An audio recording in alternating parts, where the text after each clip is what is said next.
welcome into episode number 126 of About the Cards podcast live tonight on YouTube.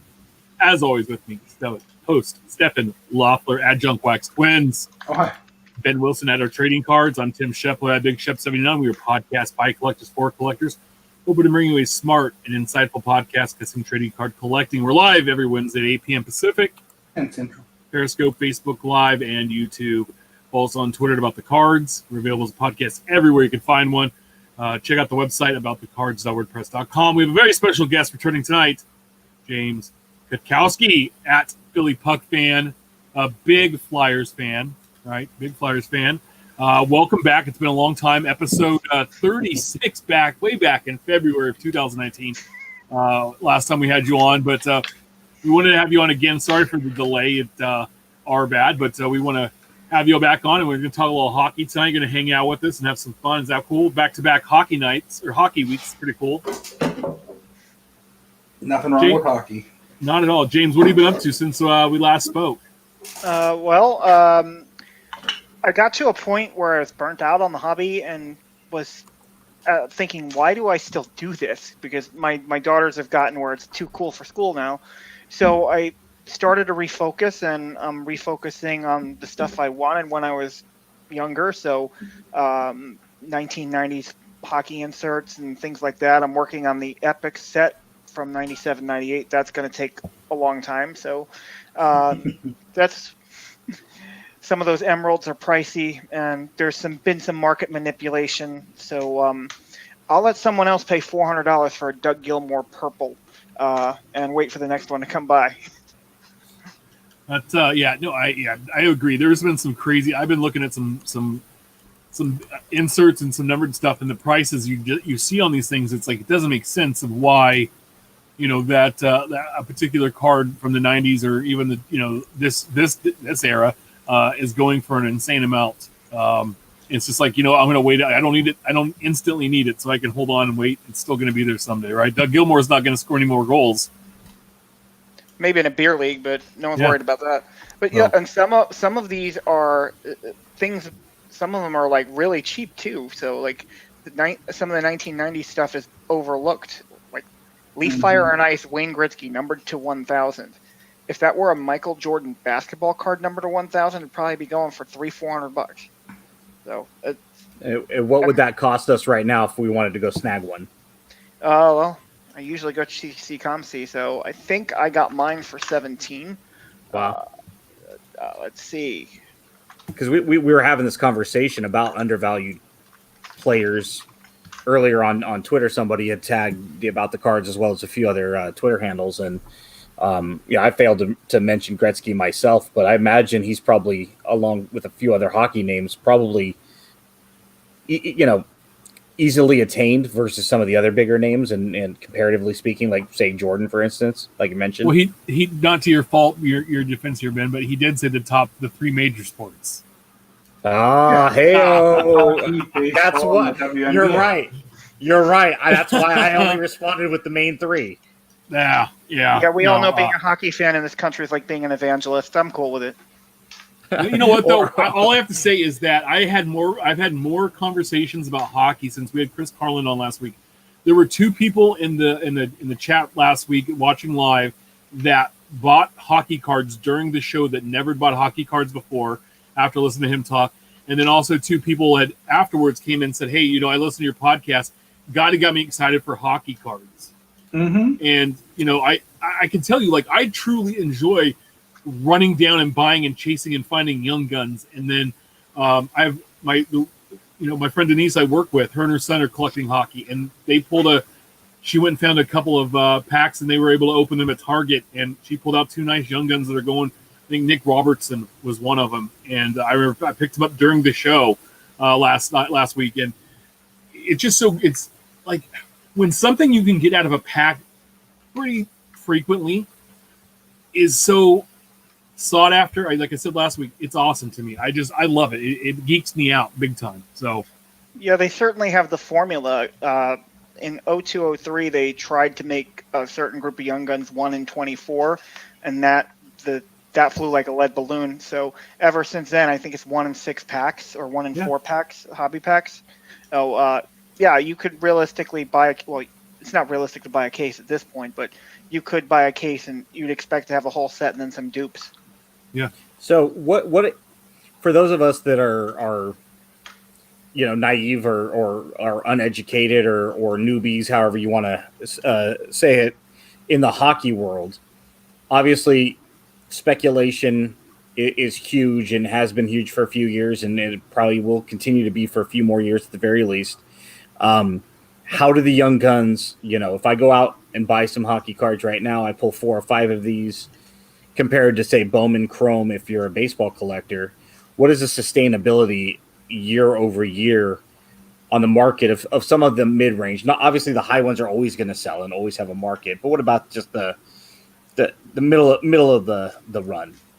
Well, I don't necessarily think a comparison with Bowman Chrome's great because most of the time the young guns actually have had to play. Sure. Some of those guys in Bowman haven't. That said, they're going to hold their value, but the thing is, hockey fans are team collectors too. So if you're trying to speculate, because I'm not going to call it investing because it's never going to throw you a dividend, but if you're looking to speculate on a player, you run the risk of that player getting traded to somewhere like Anaheim where they don't care, and the card's going to take a dive even if the player does well. What would you say would be like the 5 or 6 franchises you would hate to see a player you collect get traded to? Okay, Pittsburgh Penguins, number 1. New York Rangers, number 2. Well, okay, let me rephrase it. For collectability purposes. Yeah. So you said like they go to Anaheim, their value goes like it's like if somebody goes to the Tampa Bay Rays, like their value just goes. Anaheim, they've got a decent fan base out there, but there's so many other things to do out there. For whatever reason, Florida Panthers, really, it's like that's where prospect cards go to die. But Tampa does great. Nashville, that I think it'll catch on in Nashville, but it hasn't yet. Those are the 3 that really seem to be. Yeah, I mean, I want to disagree with those. I'd maybe toss in Phoenix / Arizona, whatever they're going by now. Yeah, that organization's in big trouble. I would say that Nashville and Carolina are quickly catching up. They easily could have been in years past. Have really young, exciting teams, so fans are catching up. Dallas. Well, there's so many people. Dallas is a big city, so you don't have to transplant. There are probably more hockey plans in Dallas than Winnipeg simply because of the amount of people. Sure. But what's interesting, all the places you named are more warm weather than others. And, Chris said last week that, collecting cards is a cold weather sport or hobby. And right. It kind of goes hand in hand. I mean, you have, a Florida team, you have a team in Nashville, you have a team in California, you have a team in Arizona that aren't collectible. How excited are you, James, for these retro flashback reversal jerseys they're coming out with? No, not at all. Really? No. The thing getting back to the southern city, it does seem to make sense though a little bit because it's 90 degrees out. You're in Dallas. You're going to go in a nice refrigerated place for about 3 hours and watch a sport. It seems like that works. Yeah. Interesting. But those retro jerseys are hideous. Oh, really? I thought a couple of them were pretty good. I thought there were a few that were pretty good. I think the Wild did it well. Taking the colors from the North Star, back to the North Star days. Right. But I think the Wild jerseys in general are just kind of ugly anyway. So let's just. I think after I saw that, I just closed it. So is anyone using the Nordiques logo? Yeah. I believe the Avalanche are. Yep. Yeah. Okay. So I was just hoping that because I heard the Hurricanes are using the Hartford Whalers logo. That makes sense. But that still is one of the most classic jerseys. I wish they were still there. Last week we talked about BGS having some fake slabs that populated. There you go. Oh, that's nice. Okay, they got it right. That was probably, I think that was rated like the 1 or 2 on I think Bleacher Report was bringing them all out. They had a bunch of their hockey people like vote on it, and that we got the first pick. But no, these BGS, the slabs, and I know how you feel about grading. I think you're right in line with us. I mean, it's all opinion. They don't tell you what the rules are. You speculate what you think they're doing when they're looking at this. And again, it's a human eye, so there's always judgment and error and things that can be made. But now with the fake slabs coming out, I mean, how do you think? Are you surprised that now that they're coming with there's fake cases out there? Like, in my mind, the only reason I'm going to grade a card is if it's something that you really need to have authenticated, just so when time comes for my daughters to sell the collection, like, for example, I don't want there to be any question about the authenticity of the Gretzky rookie, so it's in a PSA 4 slab, but that's really an authentication reason more than anything. Fake BGS slabs, it was only a matter of time. If there's opportunity for money to be made, and somebody has a laser or whatever, the Sonic's Mender, yeah, sure, fake BGS slabs. There'll be more of it. Yeah. I mean, what's your feelings? I mean, we've talked about all the different scandals and things with grading. So, we've had, the trimmed and altered cards. We've had, facsimile autographs. We have fake slabs. All these different things have happened with grading. Is there any reason, in your opinion, that someone should, besides authentication, should bother grading a card? Well, if you're trying to, I saw people buying lots of like 100 or 50 of the Topps rookies from 2020, sent them in for gradings. And so if you buy the Bichette or whatever, and you pay $3 or $5 a card, and then you can get $60 for PSA 10. If you're wanting to flip it really quickly, I suppose, but there's going to be so many of these things floating around. Is it really going to be? Is a PSA 10 really mean anything anymore? Yeah, it should be a PSA 10. It came out of the pack yesterday. Sure. Mm-hmm. Well, and that's what happens when you start to oversaturate any market. When a Starbucks is found on every street corner, the desire to enjoy a gourmet coffee isn't nearly as much as opposed to when it becomes a destination. The more of this stuff that you can go on there. I can get one today. I can get one tomorrow. Maybe the price changes. Maybe it doesn't. Maybe it's in my favor when it changes. But at the end of the day, you get so much of this crap out there. We were actually just talking about this before the show. Steph's wife, Angela, was on, and we're talking about, if you go to Trading Card Database and type in 1965 baseball, and you look at how many releases there were versus 2020, and it's got to be pages and pages, and how frustrating it must be for newer collectors, and how much of this stuff do we honestly need? I mean, we'll have a couple of topics later in the show regarding some of this stuff, but it's amazing. Every day you open up your email from Topps and go, oh God, what now? Mm-hmm. One of the things that the hockey market's done well, Upper Deck's done well as keeping it special. Yeah, they're pumping out like 15 to 20 products a year, but you're not getting the everyday, the drumbeat, or maybe it's going to spam at this point, but as much as I'd like to see a little bit more of that, like perhaps how the Topps Living or Topps 2020, Topps Living, something like that for hockey, I'm leery of that too, because then, we can print money now, let's just do this all the time. And Chris Carlin's not dumb, so he's got to figure it out eventually. Well, and you said 15 products, right? So 15 goes into 15 goes into 52 3 times, right? So even that means every 3 weeks there's going to be a new box to buy, a new team set to chase. That's that covers 3 pay periods for people to get paid weekly. It covers a pay period and a half, potentially 2, depending on pay cycles. That's reasonable within an average collector's budget. But when you're getting paid bi-weekly, and there's 5-6 releases between Living and Project 2020 and Throwback Thursdays, if you're a baseball collector, that is, and then you've got these ex Pete Alonso and ex Tatis and ex Steve Aoki and Topps Rip and Chrome Black, and then you also have just your normal everyday stuff too that comes out. This is budget busters, all of it. So to be a hockey collector, I mean, our good friend Val at NASCAR Radio, he was always pushing people to collect NASCAR. He's like, dude, there's like 4 releases a year. You can literally collect it all still. Well, I know how you collect, so you're the guy who has to have every A's player, but at some point, maybe you don't have to have every A's card that's printed. I mean, you're never going to have every one of them because there's superfractors out there. So once the one-on-ones started showing up, a lot of folks gave up the chaotic mission of having everything.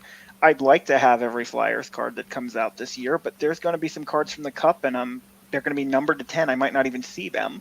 And they might, maybe not this year, but in other years when we've had big rookies, $500 for a Carter Hart rookie card. Well, if I pull it, sure, but otherwise, no. That's just gonna stay over there. Can't you just bill somebody more hours and say that you worked them, and then I mean, isn't that how shysters work? I don't know. Why don't you tell me? I knew I wasn't going to be the most bitter dude on this show tonight. I love it. So what 4 days, man. I'm in a great mood. One of our loyal listeners, I don't know how much hockey he collects, but in the YouTube chat, he's pulled Josh Norris Young Guns and Igor Korshkov. How did he do? Depends on how much he paid for the box. I like Norris. You said Norris off of Ottawa, right? Josh Norris. Josh Norris. I'm not a hockey guy, so I probably. Okay, yeah. I think he's a sleeper. I just wrote sleeper pick here. I don't know why I did, but when I was analyzing this, I saw it as a sleeper pick. The other one was Igor Korshkov, if I pronounced that correctly. You probably did. I'm not sure. Let me see. Igor. Left wing, 19 points. There's 2 guys in the 49 named Igor. When has that happened? Okay. Wasn't there like 70 dudes named Sergey back in the 90s? But Igor, I mean, who names their kitty? Anyway. All right, so he's 24. He's a high scorer in the KHL. KHL is a defensive-oriented league. Right. It's kind of a step. It's a step. Obviously, I think it's a step above the AHL. So it would be kind of like quadruple A in baseball terms. Mm-hmm. He's on Toronto. I've heard that the Toronto guys seem to think he's going to be a player, but it's given COVID, I'm not even sure he's going to be over here this year. So looks like he's playing 2020, 2021 in the KHL. In the K? Yeah, probably. Yeah. I wouldn't want to be away from home. Funny that you mentioned 2 guys named Igor because his third Young Guns was Igor Zamula. So he got them both. Okay, so I can give you that's a Philadelphia Flyer prospect. They are high on him. I don't know where he fits in the future for the team, so he'll probably wind up getting traded. But let's see, Zamula. 27 goals, 21 assists. Yeah. It's a good problem to have, and smart GMs across all sports, they draft talent, not for need. Whenever you try to get that, I've got to have a cornerback, or I've got to – dude, if the running back's the best guy and you've got 2 of them already in front of you, cool. If you've got 2 point guards and the point guard, I mean, that's Tim's wearing a Sacramento Kings hat, and they grabbed Halliburton last week. They've already got De'Aaron Fox, so you push Halliburton to the 2. It's like, hey, you go out and grab talent first off, and then when you get it, that's why the LA Dodgers are so deep. Granted, they've got money and resources, but they'll literally go grab Arenado and re-sign Justin Turner and go, whoops, we'll figure it out. So it's a good problem to have because it's a great trade asset if nothing else. Yeah, our system, as if I have anything to do with it, Flyer system produces very good goaltenders. He's not really in the mold of what Flyer we've only produced like 2 goaltenders, but he's not in the mold of what a Flyers defenseman normally is like. He's more of a cerebral guy, which is fine. I'm not saying he's going to be like Nick Lidstrom, but he's more Nick Lidstrom than he is Darian Hatcher, and our reputation is we like Darian Hatcher kind of types. Sure. So he probably doesn't play for Philadelphia, but 30 goals as a defenseman isn't anything to sneeze at. Interesting. Now, one of our other listeners, Dan, asked you top 3 hockey logos. Okay, so we'll put the bias aside. I like Detroit. I like the old Nordiques one. I really like the original Panthers logo with the cat on there. It looks like the Blackhawks are, at least, Ken and Dan both agreed the Blackhawks are number 1. It's a classic logo, if nothing else, right? It's one of the all-time logos amongst all 150, 160 if we start going to all the defunct franchises as well. It's hard to beat. The Blackhawks probably have to be a top 7 to 10 logo of all time, regardless of sport. Probably. See, and that's where I was going to go, was defunct and an old logo. The Whalers, the Mighty Ducks of the 90s with the triangle with the duck face. Well, yeah. It's so well known, too, because of Disney's power behind it. It's just kind of, There's something really nice about the Canadians road jersey with just the logo on it, the real clean jersey. And same with Toronto Maple Leafs. Those are classic jerseys. Those will never go out of style. Kind of like the like the Yankees or the Packers, right? I mean, they don't mess with the jersey. It's what it is. Last week, I was just gonna say real quick before you move on. What's neat, to your point, Tim, is you see the Dallas Cowboys and you know who they are. You don't have to be a fan. You know what the Lakers are. You know the Knicks. You know the Raiders. The Blackhawks. The Penguins. The Flyers. I'm sure are probably right there as well, where they're just universally known by most, at least most casual fans, if nothing else. I can't name all of the hockey teams personally anymore. At one time I used to be able to, but I'm going to be able to catch the top 15 or 18 of them. And, yeah. Last week we had 2021 Upper Deck Series 1 drop. What other? I mean, we did talk about a few young guns that we had a listener poll, but who are some guys that you would look for when you're opening packs? Well, first of all, be very careful, because when e-pack comes out, a lot of these cards are going to take a dive, because it's very easy to open an e-pack, and if you don't want the player or the card, send it right to ComC. It doesn't cost you anything. So I've got a few on here. Jake Oettinger, he's a gigantic goaltender in Dallas. He's enormous. It'll take some time, but he could be the starter of the future there. Connor Ingram in Nashville, similar thing. Goaltenders take longer. Joseph Woll, Toronto, same thing.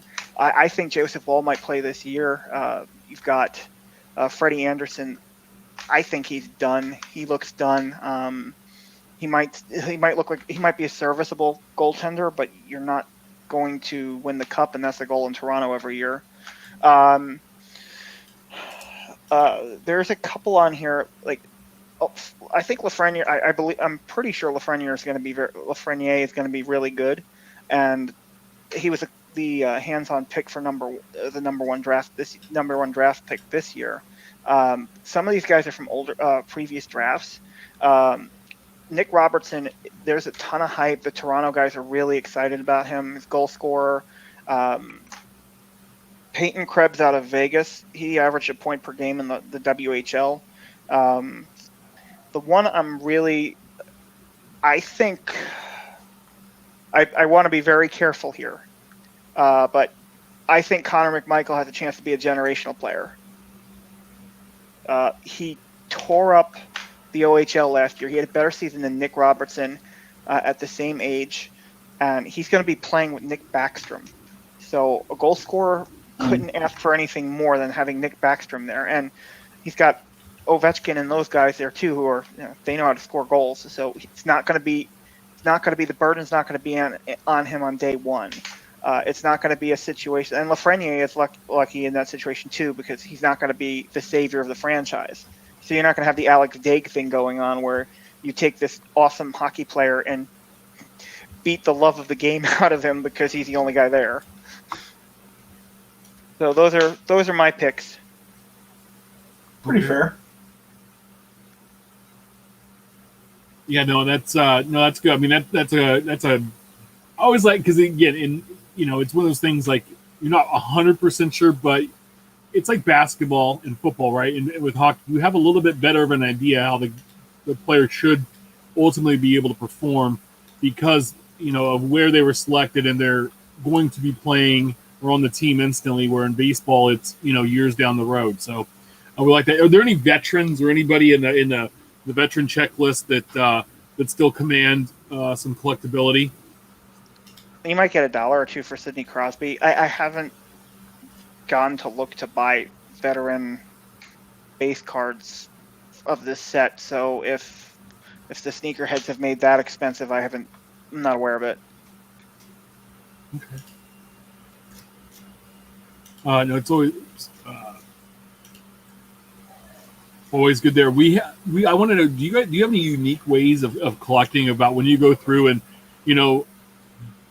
like we all have a PC player, or we all there's certain things like when I go through and like if I buy some baseball prospects, I tend to kind of go through the list and look for some hitters or guys with some pop, and try to get a couple of the first Bowman before they really Bowman comes before they really take off, or in football quarterbacks, that kind of stuff. But do you have any unique ways you're collecting any hockey cards? Well, I'm really concentrating on getting insert sets from the 90s or cards from the 90s that I need. Want to add to my collection. So we all know what Pavel Bore's career was. We all know what Brett Hull's career was.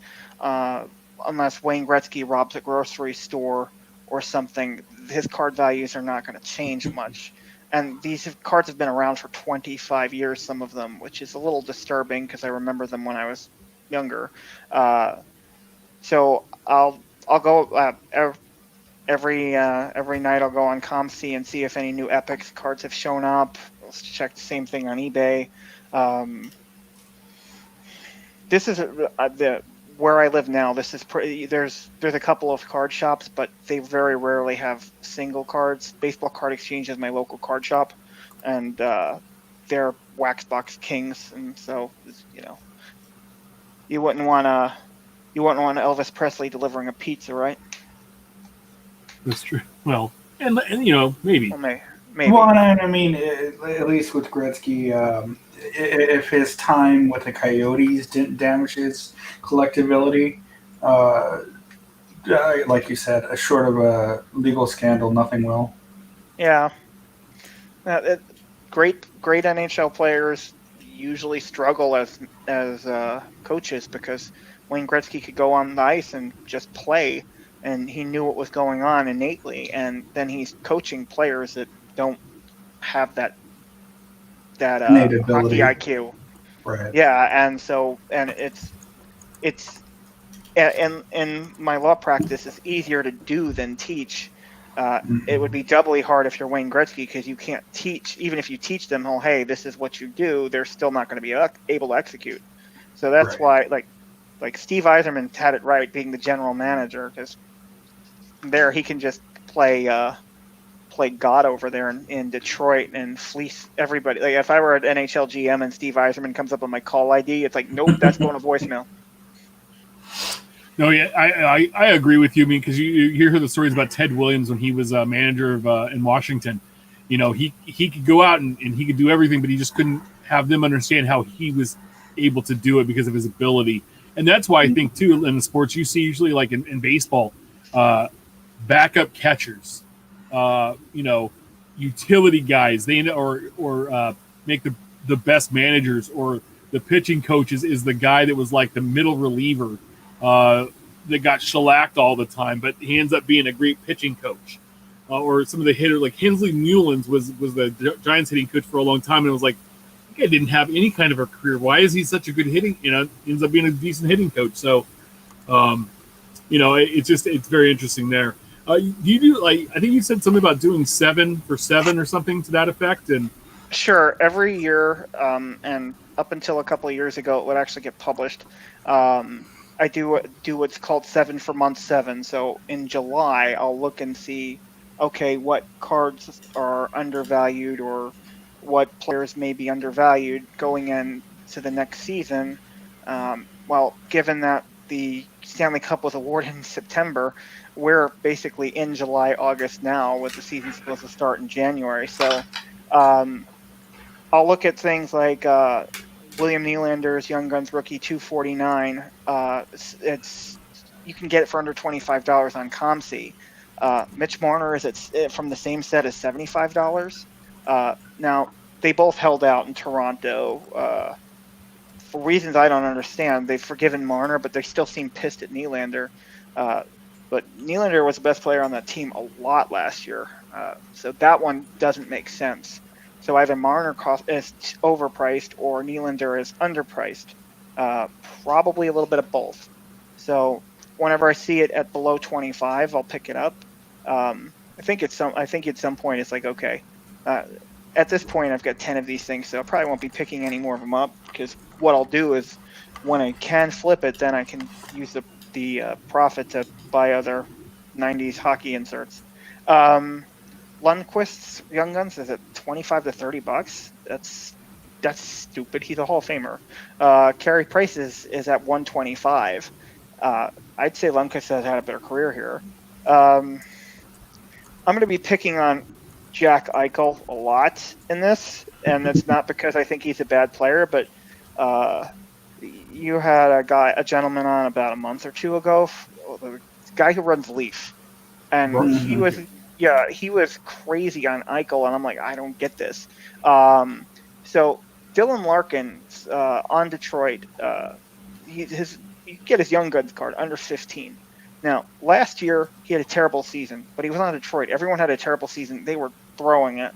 But if the age 22 season for Eichel and Larkin are really close to each other, and all I ever hear from Eichel is when he's complaining, and Dylan Larkin looks like captain material. So how is Larkin under 15 and Eichel at 125? That doesn't add up. I know that Eichel was supposed to be they said, Eichel would go first overall in any other draft that didn't have Connor McDavid, but so what? And they're wrong, but this is probably home cooking a little bit. Travis Konechny, under $6, that's dumb. Beauvillier up in on the Islanders sells for $8 plus all day long, and Konechny had 37 assists. Beauvillier had only 39 points last season, so I don't get that one. Also, Konechny's a pain in the neck player to play. He's the kind of guy Flyers fans love, so I think that one's a jump. Marian Hossa, this is going a retired guy. He's a Hall of Famer. Donruss preferred Marian Hossa. It's a silver card. It's like a little bit like the 93 SP Jeter. Not quite as condition sensitive, but similar kind of thing. You can have that raw for $25. There cannot possibly be more of those around than this Lafreniere's Young Gun. And Lafreniere's chance of matching Hossa's career isn't all that high, so that one I don't get. Depends if he develops a jersey allergy. Yeah. I was a little bit more bullish on Zach Fakale when I made this list. Montreal signed Jake Allen to back up Carey Price, but Fakale's still the heir apparent to him. You can have his Young Gun for under $2. That's the guy's 25, but goaltenders take longer. Hasek didn't have his first big season until he was almost 30. So, and the one that's ridiculously cheap right now, and full disclosure, I have like 50 of these already because I kept buying them when I saw them so cheap. So take that for what it's worth. How is Mackenzie Blackwood's Young Gun card under $6? He was nine. Oh, sorry. Blackwood's save percentage was .916 last year on New Jersey, so he ought to get bonus points because New Jersey was awful. Not wrong. And Carter Hart was at .915, and I don't think their fans are realizing yet what's going on here. These two guys are going to be the best goaltenders of the league in 2 years, and they're probably going to be doing it for the next 10 years. So, yeah, you don't want to be looking back and saying, "Oh, I could have caught the black one Young Gun for $6," any more than any of us like to look back and see what we sold our Trout update rookie cards for. So if somebody offered me a Dylan Larkin Young Gun for $15, is that something where it's not a bad deal?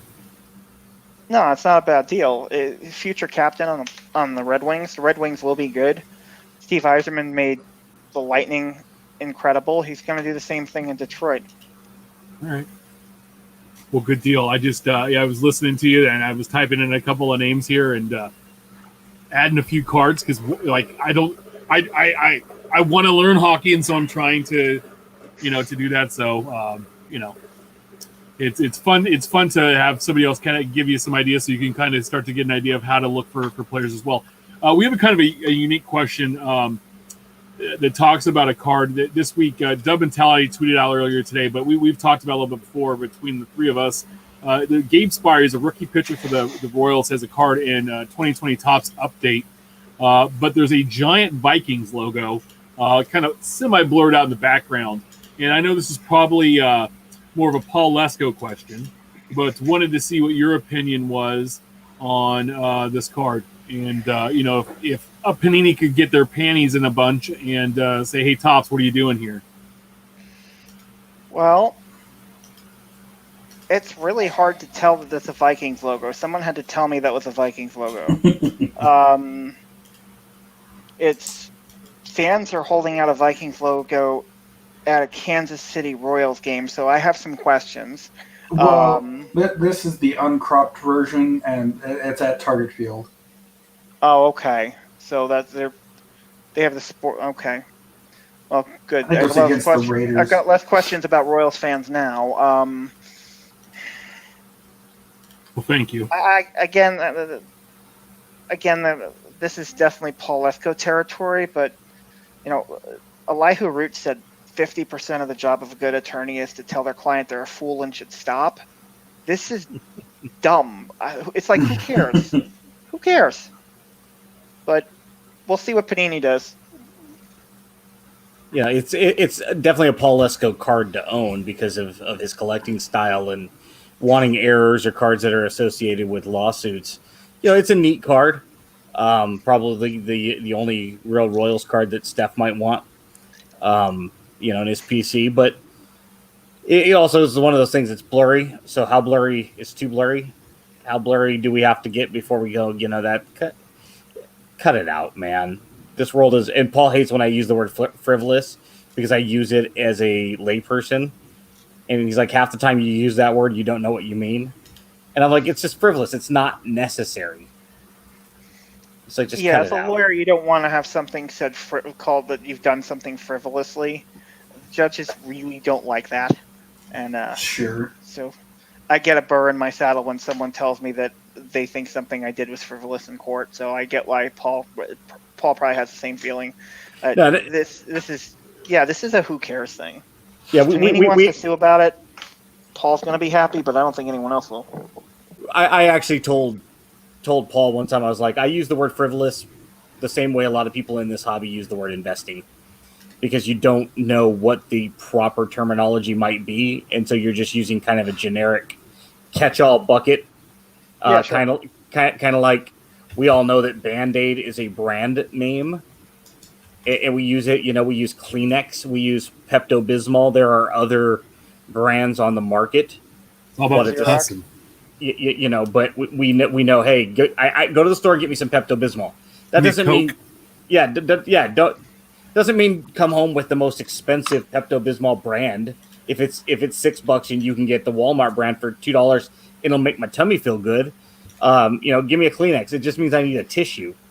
It's one of those things. Frivolous is, but to me, it's not necessary. Just cut it out, man. If you really need to go to court and get lawyers involved because there's a Vikings logo in the back, you probably should do something like, get us some checklists, get us some better looking products, be a little more creative. Don't piss out the same product year after year and tell us collect it because it's this year's. Yeah. Well, I would bet they didn't even realize this. Because why would Topps do that? Why would Topps deliberately? I don't know. They put Matt Chapman on the Sean Murphy card because it was a right-handed guy for the Oakland A's. They had no idea. Probably whoever chose that picture probably had no idea that Matt Chapman and Sean Murphy are two separate individuals. Yeah. But anyway, there's a Sean Murphy update card with Matt Chapman on it, nonetheless. James, you want to hang out with us the rest of the show? Sure. All right, awesome. Well, let's get into it. The week that was last week's releases. Topps Living Week 141. Card 364, Carlos Carrasco, pitcher of the Cleveland Indians. And card 365, Devin Williams, Rookie of the Year for the National League pitcher for the Milwaukee Brewers. No updates from Topps on cards sold, but there they are. Outstanding. We also had 2021 Upper Deck Hockey Series 1 and 1920 Panini Immaculate Basketball. Hot off the presses, this week's new releases. Topps Living Week 142. Only one card this week. Card 366, Tony Oliva, outfielder, Minnesota Twins. I know Steph was excited when Tony O got his card today. Sure. I like the fact that you really can't see here on the picture, but his little gold tooth shows. If you look real closely at the right side of his mouth, he has a little gold tooth. It's a good-looking card, though. Tony O is a big-time stud for the Twins early on. Before his knees gave out, he was a pretty good slap-high average hitter, so... Yeah. So that one should be. He was actually the first player to come out and lead the league in hitting both of his 2 years in the league. Full years anyway. Yeah, she should probably do pretty well. I think a couple, maybe 1,000 or 2,000 or so, right? At least, right? A couple thousand. Career 300 hitter, almost 2,000 hits. Yeah. We also had 2020 Topps Chrome Black Baseball drop today, $250 a box. The pre-order price, something new I think we're going to add to the show this week. The pre-order price of that box is around $60. It's a one-pack product. You're going to get 4 cards per pack, 1 autograph, 1 refractor. It's a 100-card base set. The first year for the release. It's not a spin-off of Chrome. It's a new product with a new design. The black backdrop and overall dark elements with chrome and a matte finish. Topps Chrome Black autographs feature a mix of veterans, rookies, and retired players. There are 90 signers of those. The young players are included in Superstars or Super Future Stars autographs, and those are numbered out of 99. I've seen a lot of people say that it was still available. It's been everywhere. It hasn't really sold out. And guys, 4 cards for $250. That's pretty rough. Yeah. I know you're guaranteed an autograph, but there's 90 signers, and I guarantee you at least a quarter of those signers are going to, not get you back a quarter of what the box costs. Ketel Marte, JT Realmuto, Joe Mauer, $40 there. Domingo Leyva. Yeah, you might get Brian so Reynolds. when a product is pre-sold at $60, you got to think with that, and that's a wholesale price, but so your shop maybe put it out for $80, maybe $90. Okay. Sure. But when it's $250, like if this is a $90 product, I think more people are on it than when it's at a $250 price point. My question for this is rhetorical. How do you get your money back? Remember when we saw Chronicles blasters selling for $60-$70, and it's got a negative return value of 50 to 70%. And that's just my spitballing, just from what I've seen over the years. You spend $20 at retail, $22, roughly post tax, and right off the bat, when you open it up, you're going to get about $7 to $10 out of it. That's it.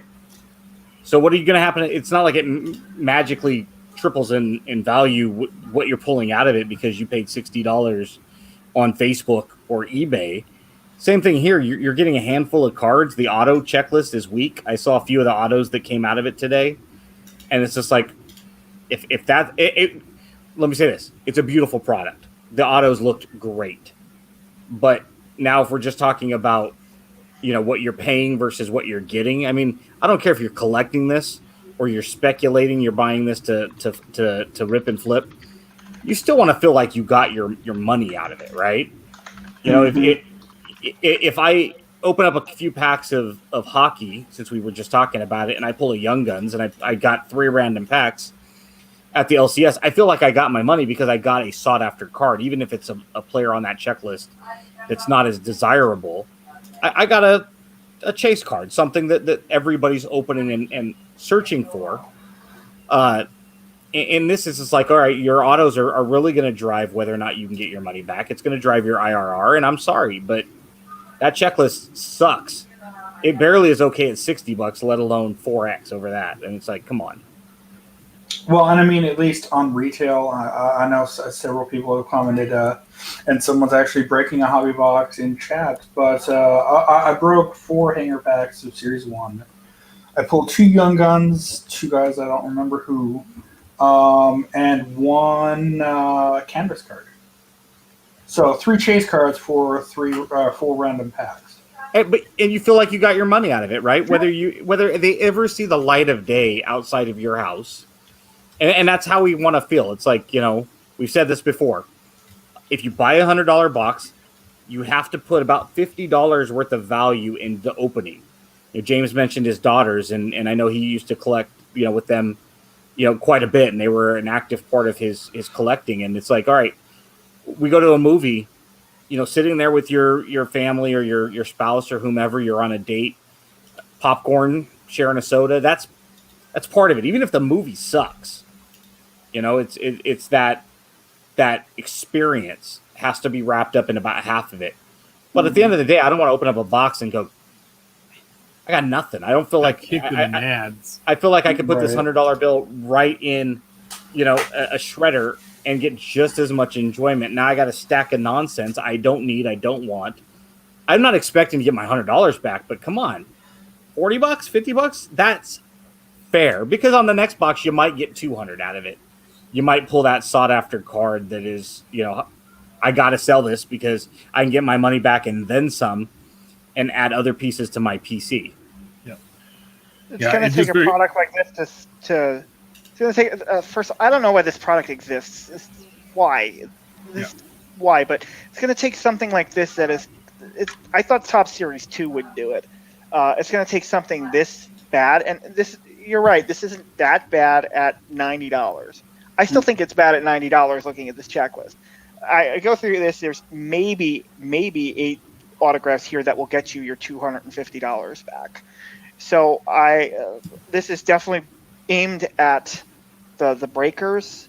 What is it nowadays? Yeah, they're going to get killed. Most of the products released nowadays are geared toward breakers, and the fact that and I point out a couple things that leads that.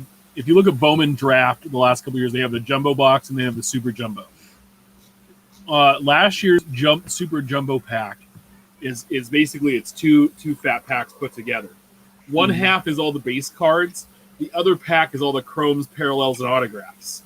So literally, the breakers don't even have to open half the pack, because it's just base paper cards that that they deem not worthy of their time. And the fact that even Topps would think to do that tells you that they're gearing toward this.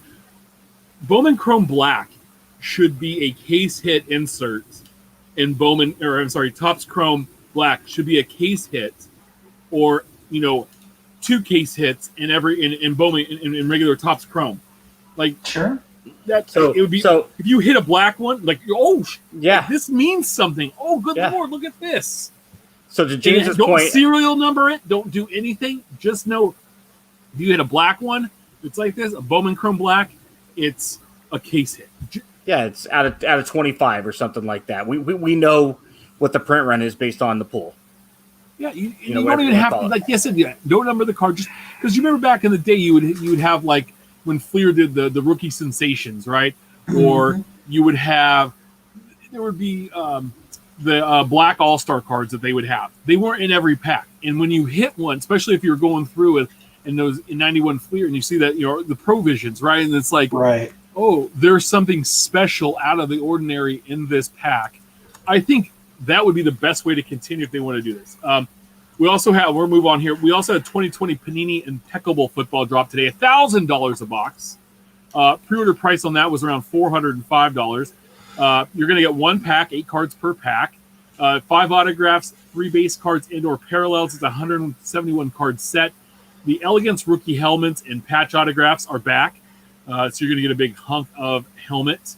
On-card signatures for most of the autographs in the set. Notable games and performances make up the theme for Impeccable Victory autographs, and those are numbered to 49 or less. There's also first ballot signatures numbered out of 25 or less, and they have checklist of Hall of Famers that were made on their first opportunity into the Hall of Fame. Master Strokes numbered out of 25 or less has autographs from all of the time greats with a colorful backdrop, which I thought were cool. Also this year, they have some new signature themes, Impeccable nicknames, which uses the player's nickname in the card, and then Super Bowl champion signatures as well. Plus, you're going to get the silver and gold inserts with 1 ounce pieces of silver and a ½ ounce piece of gold in them. They're combining to land 1 per case. There are the silver Hall of Famers, a silver NFL shield, a silver Super Bowl, and then a gold NFL shield. And you see the Joe Burrow, which I think is pretty cool, putting a little precious metal into to a set, which is pretty nice. But again, $1,000 a box, 8 cards. Sign me up. You're breaking a case tomorrow, right? Right? Yeah, 2. We also had 2020 Panini Rookies and Stars. Now, this comes out on the 30th, which I believe is, Monday? Yeah, so we wanted to talk about it today. Pre-order price is $275 a box for Rookies and Stars. Pre-order price was around $85. Just to give you an idea, Rookies and Stars is usually, $125? You're getting 2 autographs, 2 mem cards, 5 parallels, and 12 rookies in this product. Well, and I didn't read whether we're addressing it, but with his injury, you got to wonder if the football products the rest of the year tank. Oh, with Joe Burrow, yeah, getting Burrow hurt. losing ACL, MCL. Yeah, but Herbert's having a nice year, so Sure. there's probably enough. And Burrow's going to bounce back, and quarterbacks tend to hold their value more or less year over year. So I think if you pull a Burrow, I mean, you're going to want to sit on it if that's your thing. But, That's This worst has a case 200 scenario. He turns into Teddy Bridgewater. Let's say don't curse him like that. It's a 200 card base set with 100 rookies and 100 vets. The name. They also have the rookie longevity signatures, and they're upgraded. They're basically an upgraded base card with an autograph. There's no more than 125 copies of any one of those autographs. Dress for Success is numbered at 99. Those are autographed memorabilia rookie cards. Vets get a focal point and statistic standout signatures. There are team duels that pair up swatches from a rookie and a veteran. Stellar Rookies is a limited checklist with just 10 players, and there's a Great American Heroes that spotlights players who've done great things on and off the field. In that release. The last release for the week is 1920 Panini one-on-one basketball, $600 a box. The pre-order price was around $125. 1 pack per box, 2 cards per pack, so each card's worth $300. 1 autograph, and you're going to get 1 insert, parallel, or base card. That's a 180 card set. It's going to have the 1920 rookie class autographs in there. Rookie jersey autographs feature a solid size swatch and a variety of parallels that bring patches and tags. Veterans and retired stars make up the dual jersey autograph checklist with on-card signatures. There's first team signatures. That's a 40-card checklist with players that have been on the NBA All-First Team. And those have on-card autographs, which I like. There are a lot of on-card autographs in this product. I would hope so for the price point. Timeless Moments is photography is the focal point, which is really nice to see a Dame Lillard one there. And those have on-card autos. And then the popular Downtown jumps to one-on-one basketball and has 25 past and present stars on that very popular insert. And those are, at least in hand, those are super sharp. Yes. And yeah, sure, they're going to be short printed, but they're nice. So check out Ryan Cracknell's articles on Beckett.com/news for more details on these releases. We'll hop into what's brewing. Next week's releases: 1920 Upper Deck Chronology Hockey Volume 2, 2020 Panini Prizm Draft Picks Collegiate Baseball, 2020 Panini Prizm Hobby Football. Good Lord, that's going to... Oh, Lordy. 2020 tops Allen and Ginter Chrome, and 2020 Panini Flawless Baseball. Speaking of other products that don't need to come out, presents Allen and Ginter Chrome, followed by Stadium Club Chrome. And what's weird is Stadium Club Chrome is an parallel in Stadium Club. Heyo. Infield Chatter Hobby Talk section, part of the show. 2021 Topps All-Star Rookie Cup team was named. Congratulations. Players from each player will have a 2021 Series 1 or 2 card featuring the Rookie Cup trophy. The first time this was done was in 1959 with the great Willie McCovey at first base. This year's team includes catcher Sean Murphy of the Oakland Athletics, first baseman Jared Walsh of the the Los Angeles Angels. Second base is Jake Cronenworth for the Padres. Alec Baum is at third base from the Phillies. Willie Castro is the shortstop, and I think he's on the Tigers. Yeah. Outfield is Luis Robert, Kyle Lewis, and Ryan Mountcastle. Your right-handed pitcher is Tony Gosselin, and your left-handed pitcher is Wang Young Kim, and your relief pitcher is Devin Williams, the Rookie of the Year in the National League. So Kyle Lewis in the American League, Williams in the National. So those guys will have the Rookie Cup cards. As a kid, that was always a fun card to get because you knew like that was a standout rookie. But a lot of the time, some of these guys on this list, don't have the staying power as others, and I can already tell if you guys on there probably will be the same. Yeah, I'd love to see someone throw together an all-time Rookie Cup list, just so we can compare who the worst and best ofs are. And there was some years where they didn't have them. Steph can't pull that out of his ass just because. I probably could. I do have all of that stuff. My question is 1986 didn't have them. They didn't have them like in the early 80s until they brought it back in 87. So like what happened? So from a reporter in the field, my two young guns were Reed Duke, who was the official first Vegas Golden Knight, ex-Wild prospect, and Kirilenko Ustimenko.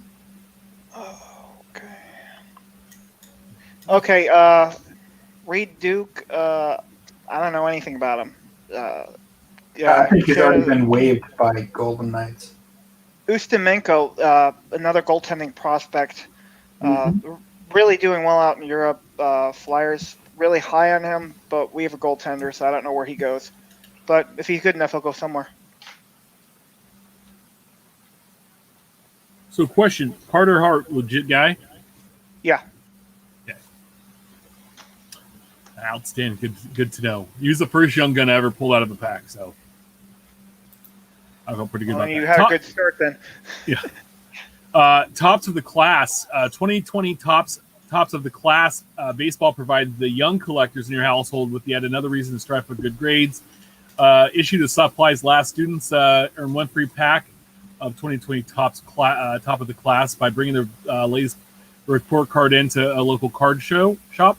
It's a 100 card set with MLB rookies and stars.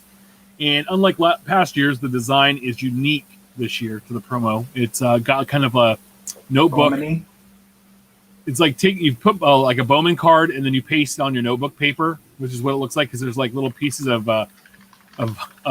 masking tape, not painter's tape, not Scotch tape, not packing tape, masking tape, and that's all the tape talk that we're going to have tonight. There is also a foil version of it, which is a 25 card set with some legends, and those are numbered out of $2.99. They've had this in like the last couple of years. There's a lot of big names on this list. My question, we talked about this earlier on the pre-show. Yeah, these cards are popping on eBay. So who's the ones posting? Maybe his dad taking Johnny down and saying, "Hey, get these cards," and then give them to me. I'm going to put them online. And there are kids that probably sell, online, but there's quite a few cards, and I like it because I can go get my Buster Posey card number 99 this year, and there's George Brett, and he's in the foil release, so hopefully I'll be able to find one of his. But I guess it's just trying to get kids to go into a hobby shop. Sure. Maybe they don't care, and their dad wants or their mom wants the cards. whatever. Really, no, it's awesome to get them in the shop, but it's ridiculous when you see, a seller that's got, or had the entire, 100-card checklist listed, on a Pick'em eBay listing, and it's like, yeah, okay, well, obviously you didn't play by the rules of the intent of the program. It's like you're either a card shop owner or you bought them from a card shop or whatever. It's ridiculous, man. It's a great idea conceptually, and then just like anything, the execution gets shot because of how it gets rolled out. There are card shops that are still in parts of this country that are shut down, so this might literally be some hobby shop just selling these cards. So I think a little grace in this one this year at least is all right. I can respect that opinion. I guess I hadn't thought of that when I was on eBay earlier because I saw a McGuire pop and I'm like, what the hell is this? And I need it, so let me buy it and let me go chase a checklist. But yeah, I guess personally, I'll stand alone on this opinion. I'm jaded from years past. I can respect that if that's that's my only source of revenue at the moment, but it is a reflection of years past. That's why I jumped immediately to that opinion. I try to assume that everybody's awesome till they prove otherwise, but there's plenty of people in this hobby that have proved otherwise. But can we just this is a great design. I'm looking at after the Leaf stuff, then the $1,000 packs, which it looks like they were barfing on a card. This is take the tape away. That would have been a great flagship design. It's a really nice looking card. It is. When I saw the McGuire, I was like, at first I thought, because I hadn't yet heard of the Tops of the Class, I thought it was an ACO because I've seen quite a few of those pop up recently. And then I realized it was an actual Topps release. And I was like, all right, I got to grab it. But I was like, that's a slick looking card. I mean, they are good looking cards. Don't get me wrong. Yeah, and actually, just to give you an idea, that paper and the tape is not part of the card. It's the actual card you see where the tape is.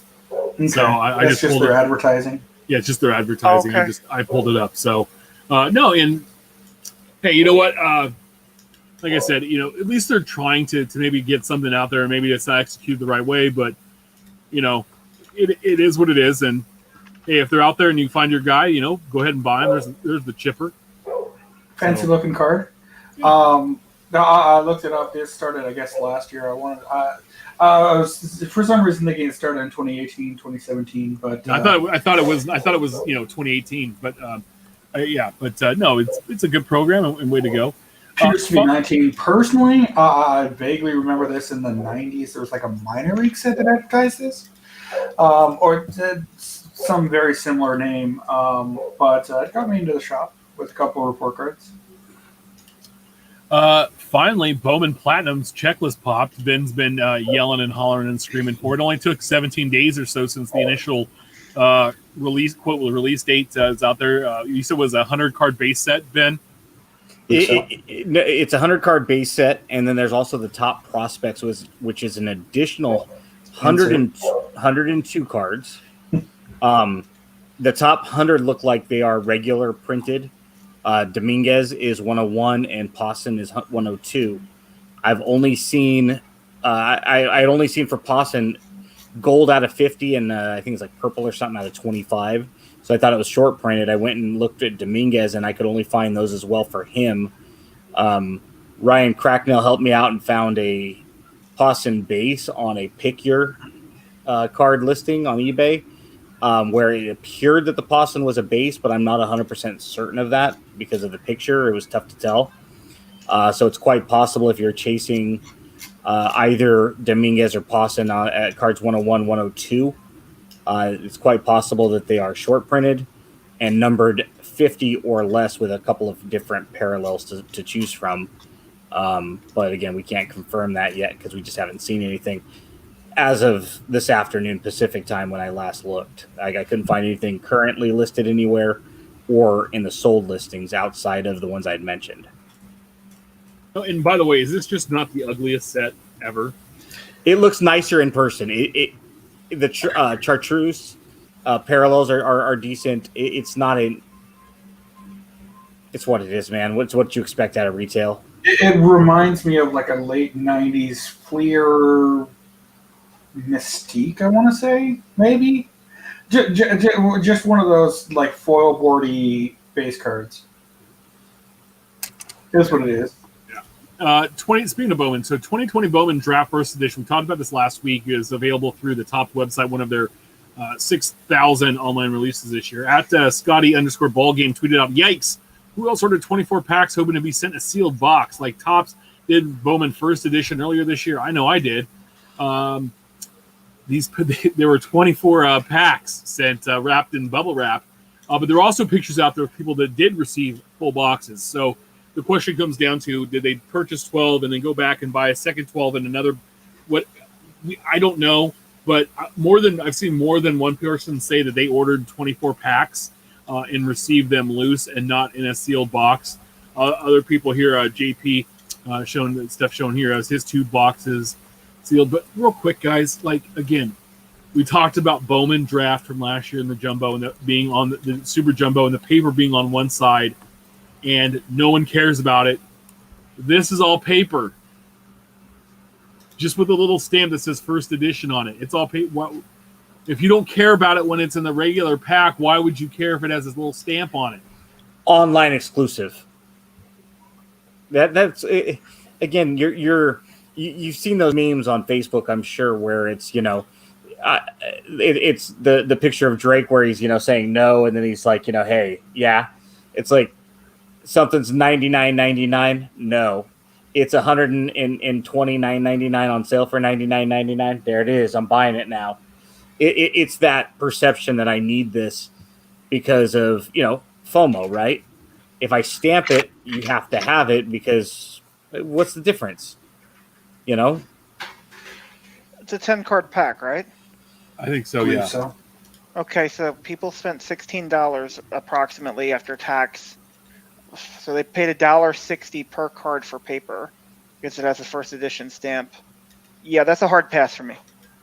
I bought my Royals team set from Bowman, which included a Bobby Witt, I think, for like $8, and that included them shipping it to me. I just waited until the time was right, and at the end of the day, I was kind of like, it's still sitting in a box. I didn't put it in a bind. I was like, I don't know what to do with it because it's kind of its own little thing. It's the first time they've done this in I don't know how long, and it's just kind of like whatever. This year, I feel like more. We've talked about this, the gluttony that they've given us of online releases. I think that they were cool when it was maybe 3 or 4 a year that you got this cool online exclusive release. It made it something neat, and now it's like, okay, God, you've amped this up. So now, not only do we have the 35 plus releases coming out through our hobby stores and our retail partners, but now you're selling another 10 or 12 or whatever it is, 15. I'm going to go through it for the end of the year. I'm going to have a list of all the online stuff they've released. But you're putting all this stuff online, so you're up to 50 releases now. A month ago we had Halloween, right? And as a kid, that's magical. I can go to the door and get free candy. And as an adult, it loses its luster because we could go to the store every day and buy that same candy. It's not. There's no uniqueness to it anymore. It's just, we've used this word so many times that they've bastardized their own products time and time again, and not just multiple parallels within a product. It gets to the point where you look at it. This is the first year I've went into 3 team set binders in a pandemic, in a year where you would assume that stuff would be pulled back, and they just made so much of it. Have I bought more? Maybe potentially more Donruss team sets and stuff early on, so maybe some of that's my own fault. But that just also speaks to the fact in the years past I haven't. Yeah. Right? So it's like they're just making so much of this stuff to the point where at what point do we look at it and go, enough is enough, Well, no, and I proved this point when I was starting to get my binders together for my Brett collection. Finally, I have one 2-inch binder. I'm sorry, yeah, a 2-inch binder for Brett's playing years from 75 until I gave it till 95 because he had a few cards there straggle out 94 and 95, even though his last year was 93. I have three 3-inch binders from 99 through now with pages for his cards. Buster Posey, who's only been in the leagues, has cards since 08 to now, 12 years. I have 4 3-inch binders for him.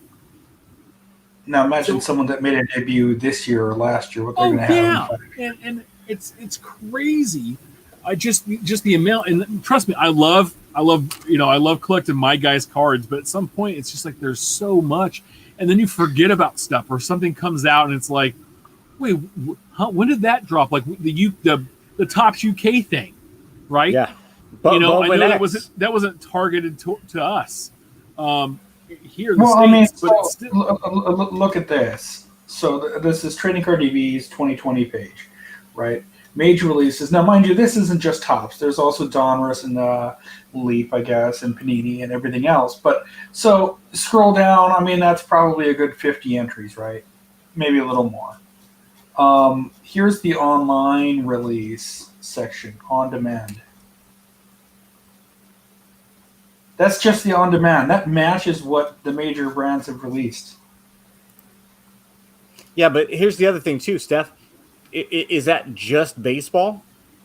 Yeah. This is just the baseball section. So God forbid if you want to collect basketball or football or hockey or now soccer and NASCAR and WNBA and WWE and some of these other stuff are getting popular as well. Pokemon and Garbage Pail Kids and they've got presidential Topps Now cards. And, if you want to go outside of just one single sport, I mean, I'm literally telling you how difficult it is every week that you listen to this as a team collector, where I'm collecting one team in one sport. But you know what? I'm a fan of other teams and other sports as well. And I like collecting. I had mentioned this a while back. I used to have a Lou Gehrig PC and a Eddie Matthews PC and a Babe Ruth PC and a Mantle PC when he was licensed with Topps, and once in a while collect a Ty Cobb or Honus Wagner, and we're talking about insert type stuff. But now all this stuff is super short printed, so even if I wanted to continue those PCs, I would need all 3 of your paychecks also in order to be able to collect it all. That's ridiculous, man. That probably wouldn't even be enough, to be real. But when you did the What's Brewing, you mentioned 1920 Upper Deck Chronology Hockey. I didn't even know that was coming out. Every year when Ginter comes out and Gypsy Queen comes out, somebody grouses, well, there's not baseball cards in there. It's not all baseball cards. Like, well, you know what? If you don't like it, skip it. You don't have to collect all of it. You can't collect all of it.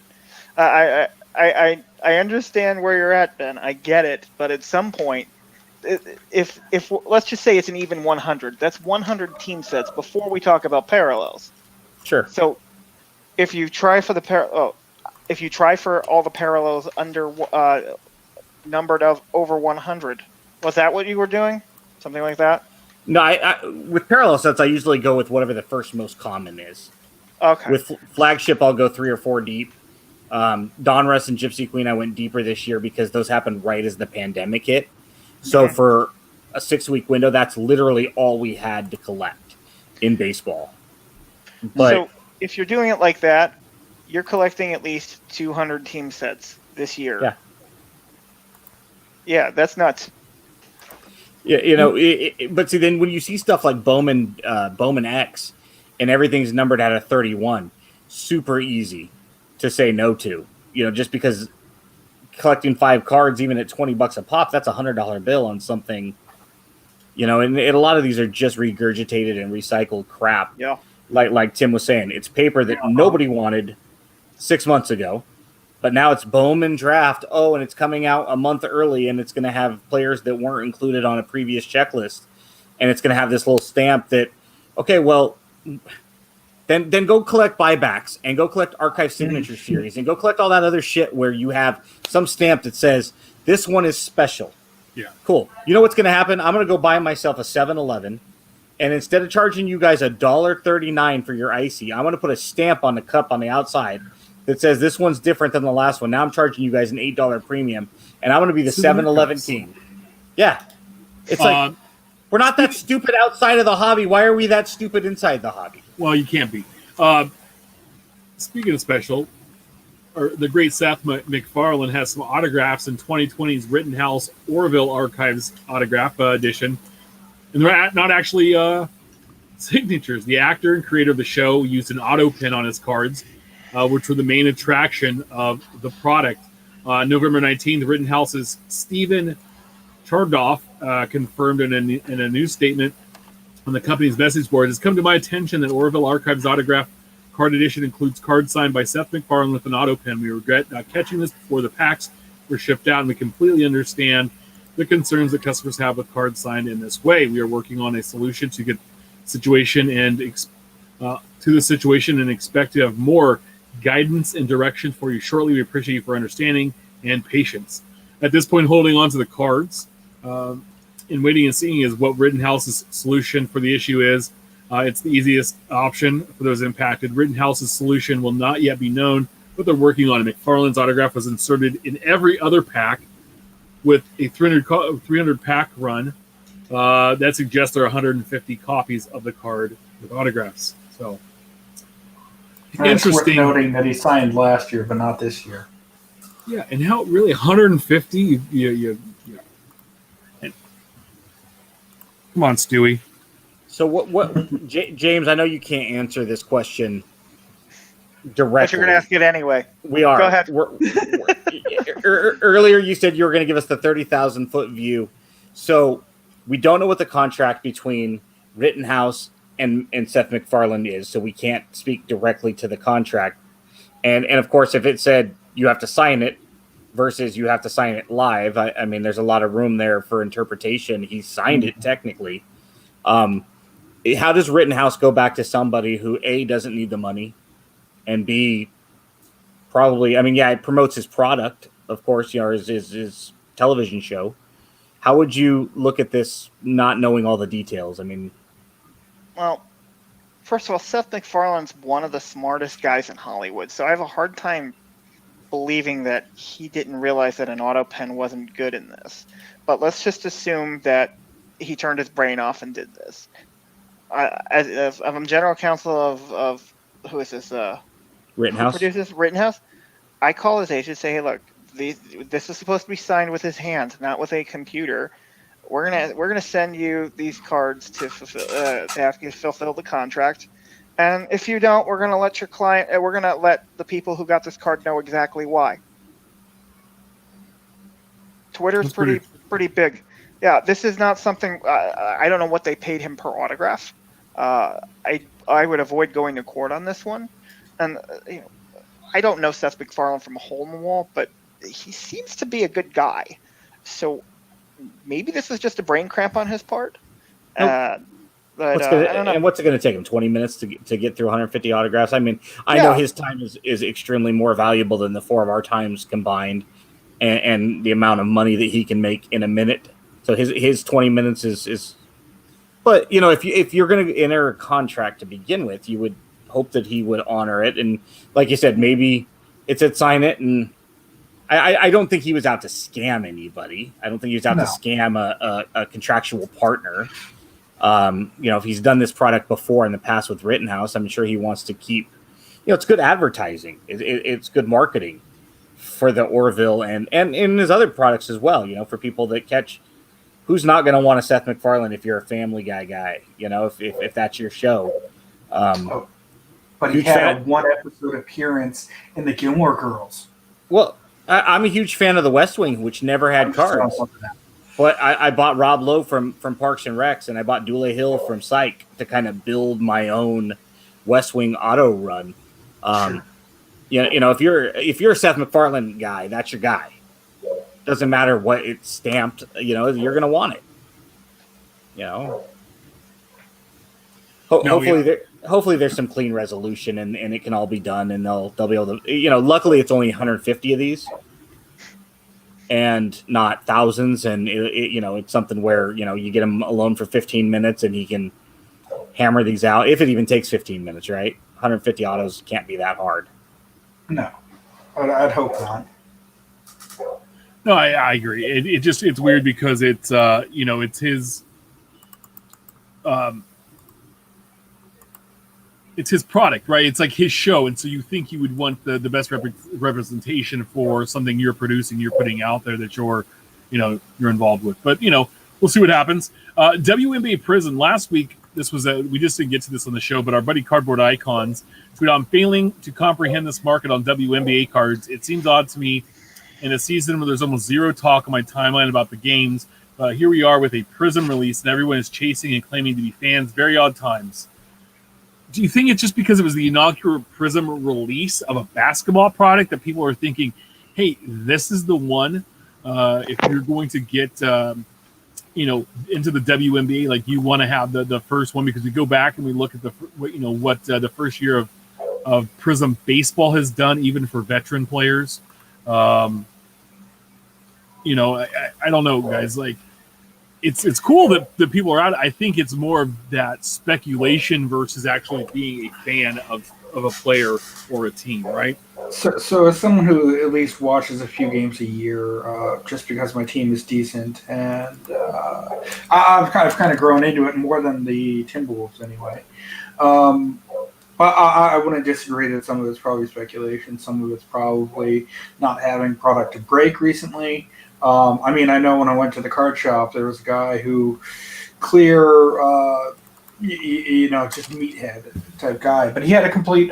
He was breaking up his boxes left and right, trying to get a complete set. And I got a silver of this #1 draft pick lady who, like, okay, but dude, 5 years ago, would you have been breaking WNBA? No, he's not wrong. I think that there are a lot of people that are ripping it that are either just ripping it to rip it, that have no idea or no interest in the WNBA. Saying this, I probably would have, just because there's a product to rip. That's me and Angela can chase down some of our links, legends. But also, I know that my company's owner is a huge breaker of WNBA product when he can find it. Yeah. So, I'm excited because Lynette Woodard, Cleveland Rockers legend, Harlem Globetrotter legend, KU legend, North High legend, is in the product. And sure. Lynette has a really close connection with my family going back when her high school days. So that's a card I'm excited about. I've looked, and the prices on them are crazy, so I'm kind of waiting it out. But it's neat to see this product, because I think Prizm, if you put anything Prizm, I think if they did an unlicensed hockey product with the player's license, that people would poo their brains out all over, Prizm. When not to try to sound misogynistic at all, but if you look at WNBA through the same prism as Pokemon and Garbage Pail Kids and WWE and some of the other ones that wouldn't typically be clear the shelves hot. If we kind of lump all of those secondary products together as a group, it's very interesting and curious to see who's actually buying this, like Steph said, and if their intent is just it's the next thing. And I can't buy Mosaic football and Prizm basketball and Topps Chrome baseball, but heck, Pokemon's sitting there and Garbage Pail Kids is sitting there. It's interesting to kind of stand back as a non-buyer and observe the market as it plays out, and to see what will happen in a couple of months if people get stuck with this, if there's a fluid market and buyers are actively looking to purchase this for personal consumption and collecting. We don't know. So it's definitely interesting. Now, if it is sincere and people are really after this, that's great for the WNBA. It's just another market for consumers and collectors. So it's fantastic. Just like, again, our buddy Val, who's on the NASCAR, why not come over here, collect on this side of the track? Mm-hmm.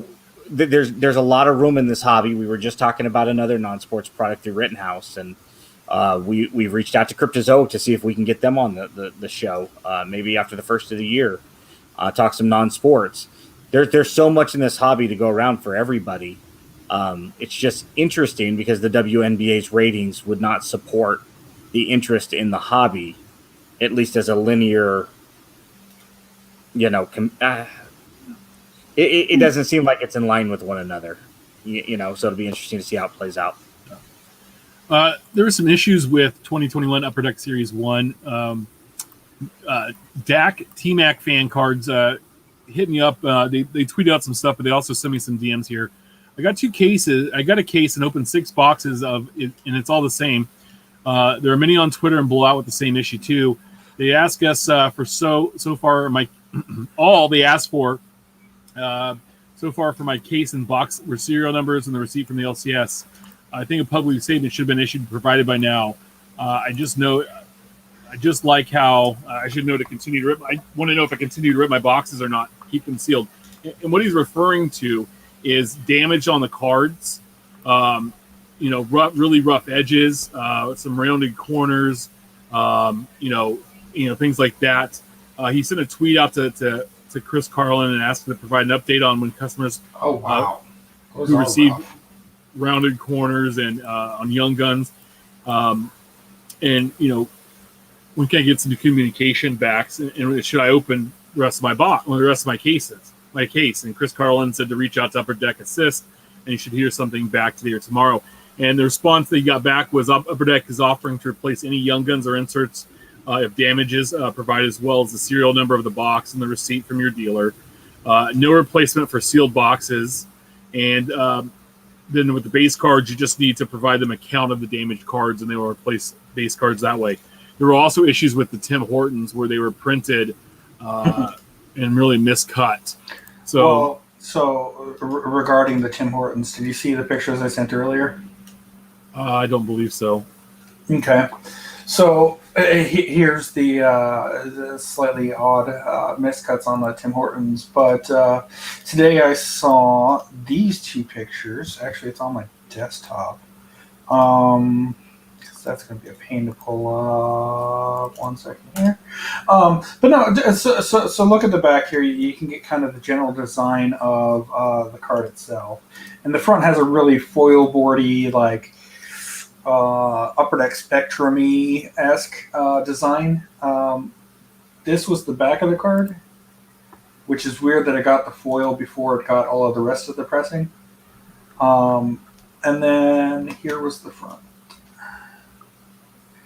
Now, at least in these cases, same thing. Upper Deck said that have them reach out to us and we'll replace the pack, or if they get a blank one like that, they'll send out a few extras. So, at least they're taking care of it. No, yeah, and that's a good thing. But, it's just frustrating, right, when you get so excited. Like this year with the update. Like I was opening my update baseball case, and I was so disappointed going through it when the cards are every which way and the backs were printed incorrectly on half the set. Mm-hmm. It's just like how do you get that wrong?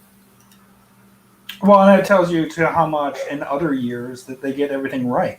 Yeah. And it's a frustration point. You kind of it just takes the excitement out of it when you go through and you're like, do I even want to open the rest of my case? Because half of the case I open is damaged, and how much do I want to take? And the thing was, he asked me, he's like, I don't want to resell these. I could resell these boxes on the open market right now. But he goes, I'd feel guilty if someone opened them and there's damaged cards in the rest of these boxes as well. And he bought the case from his LCS, and they were willing to buy it back from him, the rest of the boxes, at what he paid for the boxes, to make him whole. But if he were to go buy more boxes, then he's got to pay, the current rate, which is more than what he pre-ordered it at. So, it's a bad situation. It stinks, and it's going to go down as one of those products like, hey, in 5 or 6 years when somebody has a sealed box of this and they open it up and they have the damaged card, it's going to really stink because there's not going to be anything that anybody can do for them at that point. So, yeah, no, good point. That when we look at all this stuff, no matter what we analyze on our show or any other podcast you might listen to, you kind of have to look at it through the prism of right now, right? It's that redemption of let's go back and buy a box of 2016 such and such, and we pull a redemption. That's fine and dandy. How many awesome redemptions have we seen people pull and go, man, that would have been a phenomenal card 4 years ago, but now the company doesn't have to honor it. Mm-hmm. What are your thoughts on that, James, as far as, I know we've touched on this in the past. I Redemption go by. window? Yeah, that window. We know that they don't have to legally they're not legally obligated outside of the window. But what? I don't understand why. It's how much space could these autographs take up? I don't understand why they want to have a 2 or 3 year kill date on these things. It's like, what, you're gonna? It should only be 1 or 2 cards in a set usually. That's gonna have a redemption. So on top, the cards come in, put them aside. 2-3 years, kind of arbitrary number. Probably just don't want to hang around, but. Legally speaking, it seems like it's on the on the box. It says you might pull a redemption card, and the redemption expires X. So if you go and buy a box, it's happened. I think it's happened to everybody. I got a hold of a 2012-13 Fleer Retro Hockey box like a year ago, and there were 2 redemptions in there. It's like, well, okay, would have been nice, but it's an 8-year-old box, 6-year-old box. What do you expect? Yeah. As far as like these cutting errors and this tends to follow. They tend to follow each other because these are all packed up at the same time, so it tends to be in the same case. This is going back a while. 0506 Series 2. We opened up we had a case that had no Young Guns in it, and that was infuriating, obviously. And Sure. protected right by us though. So I'm confident they're going to get this resolved. Expecting a sealed box back when they're offering to replace what was in the sealed box, that's absurd. Expecting them to issue a statement when it's one guy on Twitter and a couple people on Blowout who may or may not be telling the truth. No, you don't issue a press release because a couple of whiners on Blowout may be telling the truth. I'm not saying Dak T-Man's lying. He showed pictures, but. Sure. If I don't see pictures on the Blowout message board, I don't believe it, period, because there's some of the most notorious liars in the hobby are on that message board. Yeah, and vitriolic, no less. Yeah, it's a cesspool. Yeah. There was a good conversation that we got tagged into late this afternoon, early this evening, from Jay Gruen 78 on Twitter about undervalued players. Name one guy whose card, and we talked about this a little earlier, but name one guy's card who you think is quite undervalued right now in the hobby in each of the 3 major sports, or just pick one. I hit up in Major League Baseball. I said Hank Aaron. In NBA, I said Shaquille O'Neal. And in the NFL, I said Jerry Rice. And the one reason is you look at Jerry Rice cards, even his rookie card is still pretty obtainable in all kinds of grade levels and ungraded. And no one is ever going to touch his receiving records. God, Fitzgerald's been in the league forever and still would have to play many more years to even get close to Jerry Rice. Hank Aaron's, some people call me all the time home run leader. It is what it is. I mean, Hammer and Hank is a great baseball player and legend. And his stuff I still believe is very undervalued because, one, we see a lot of his autographs now. We see his autograph is really failing at this point in the time in his life, and that just happens. But I still think in the long term, the sad part is once he's gone, people are going to go, God, you know what? He was really awesome. Yeah, we took advantage of him because he was here. And Shaq, I think, because he played, he debuted in the junk wax era, and there was so much of his stuff. But I think you look back, I don't think we'll ever see another Shaquille O'Neal. Well, especially when centers are so overvalued in today's game anyway. How long is this going to last? I mean, literally, I read an article on The Athletic the other day where they're like, why would you draft a center? It's literally like drafting a running back. The NFL's figured it out. The NBA has not. Centers are the replacement level cost is cheap. Yeah. The Kings lost Harry Giles, so they went out and got Hassan Whiteside. What's the difference? Yeah. So, and I think, Ben, you listed a couple of guys. And I think your list was interesting because I do agree with the selections you made, and they were unique. So in baseball, you had who? So I put like a Willie Mays, and I stopped short of saying when he dies. I said within the next 10 years, you're going to see – because you know how we're very, very protective over not using somebody's death as a way. Jeez. But I really want to go to your point, Tim. You'd mentioned Hank Aaron.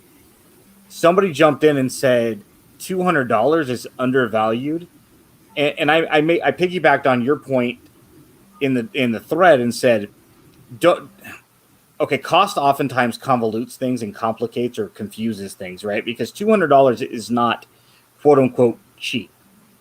It's affordable for most of us if we want to go out and put that type of money into a trading card. But to your point, Tim, you're saying, let's say 5 years from now, Hank's not with us anymore. You could see a 2-3x. $200 is undervalued compared to a $400 or $500 price point 3, 4, 5, 7, 10 years from now, right? And I think that was the gist of the intent of the original tweet in question was, what is undervalued? James mentioned a ton of stuff where it's like, why is this guy $8 and this guy's only $6?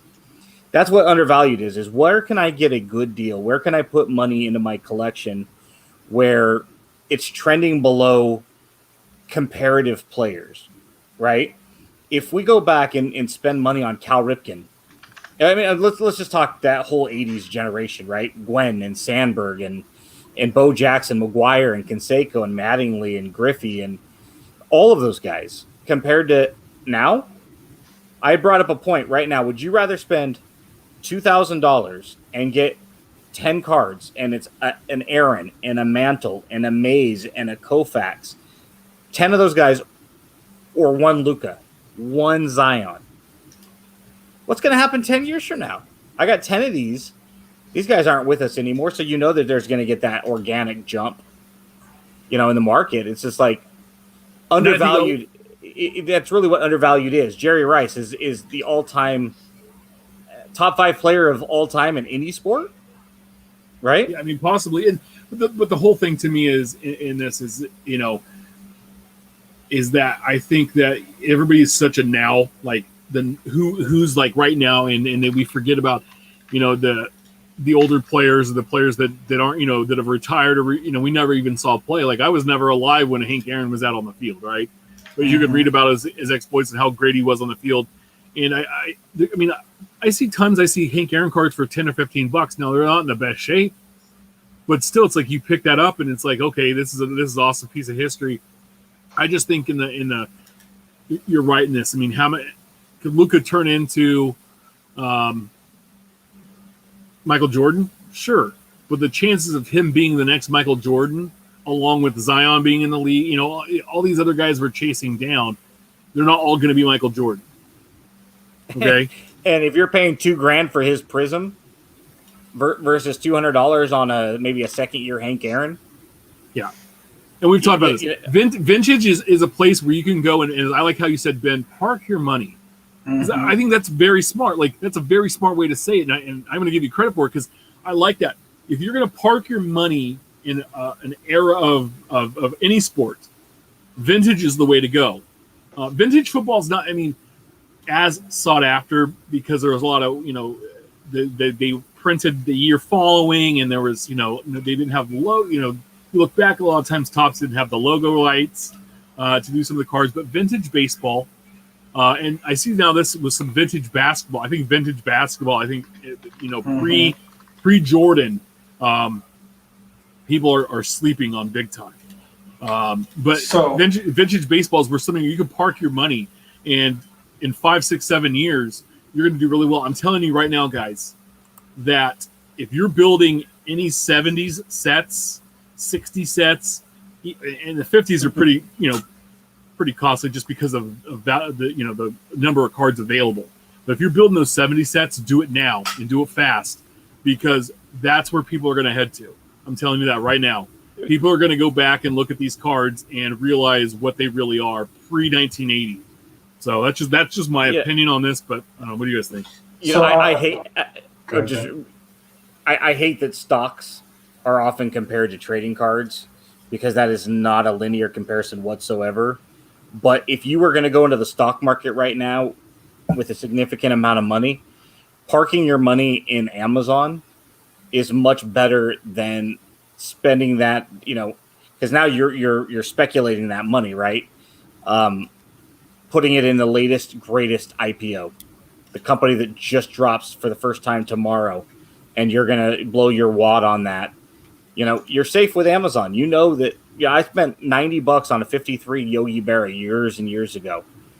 I don't know what the fluid market is on that card, but I'm pretty certain I could probably get my $90 or close to it out of it today, tomorrow, next year, 5 years from now. That card is not going to depreciate at all. I may not get my $90, but I can get $70. And if I've owned it for 5 years, 10 years at that point, haven't I got enough enjoyment out of knowing that I've owned it? Because at the bottom line is we're all caretakers at this. We're all going to die and we can't take it with us. So we're not owners of these. We're just caretakers. Whether our kids want it or not is a byproduct, So I got three. One you guys have kind of already touched on. Hall of Fame Vintage. And I'm not saying the Ted Williams is the Hank Aaron's. I'm talking some of the lesser guys, or even guys that were all-time fan favorite types, like your Roger Maris's, those level of players. But also for a second, Mario Lemieux. I checked eBay real quick, and I saw that for a Super Mario rookie, you can pick them up for $50 to $100, ungraded in raw condition. For a top 10, 25, 100 player, it's really cheap. Just outside of overprinting era, gotta love it. Second of all, sticking with your guys' picks for basketball, but in another league, my more autos. Four-time WNBA champ, Finals MVP, 6-time All-Star. You have her defense of social justice issues most recently, listed on Time's top 100 most influential people. She literally hasn't had 2 consecutive seasons where she hasn't won a title from high school on. Easily top 5, top 3 WNBA player of all time.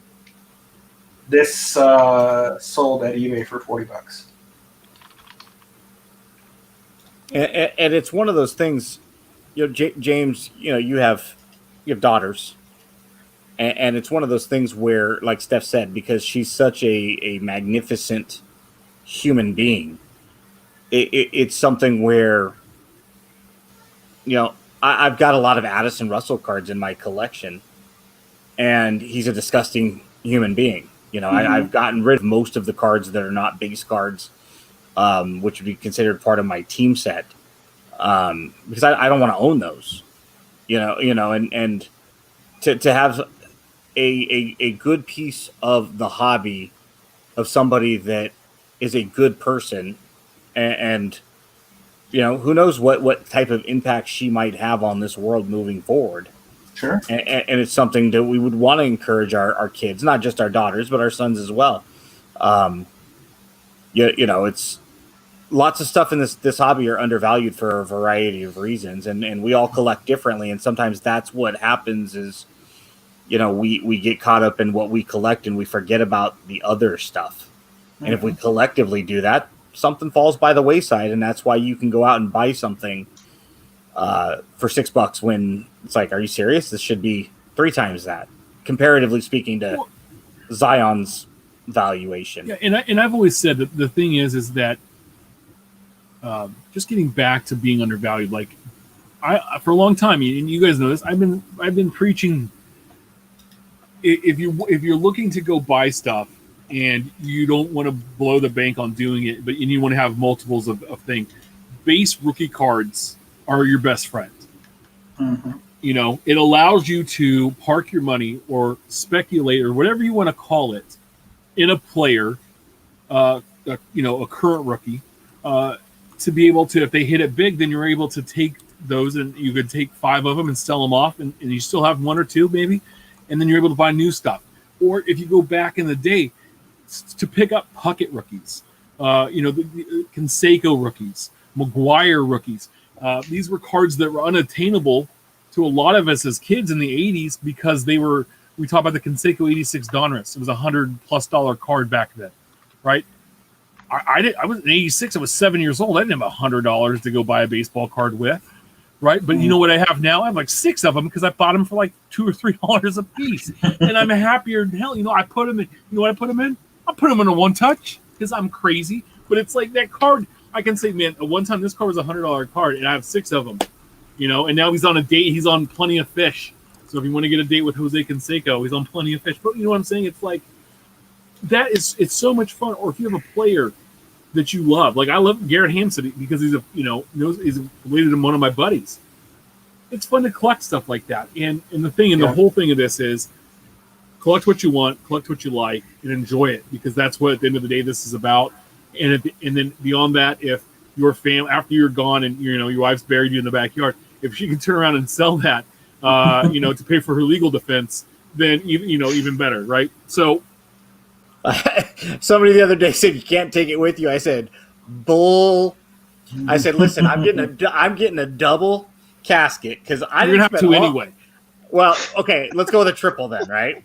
Well, but I'm shorter than you. I'm shorter than you are, so I'll have room.